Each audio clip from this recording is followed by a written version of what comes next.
ইনশাআল্লাহ দেখা হবে তোমার সাথে আমার একদিন, কোনো এক সুন্দর পরিবর্তন নিয়ে। অপেক্ষায় থাকো সেই দিনটার জন্য তুমি। আসবো আমি তোমার কাছে।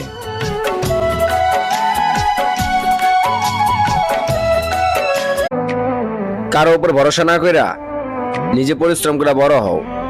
মানুষ তোমার জ্ঞান দিব, কিন্তু সফলতা না।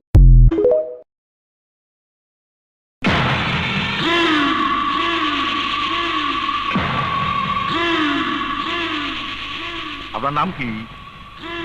নাম না যাই নাই কি আপনি আমারে আনছেন, বেশি কথা কিন্তু আমি পছন্দ। একজন প্রবাসী যে কোনো একজন বিদেশিকে একবার জিজ্ঞাসা করো, ছেলে বাপ ছেলেরা জিজ্ঞাসা করো একজন প্রবাসীকে যে টাকাটা জমাইতে কি পরিমাণ কষ্ট, কলিজাটা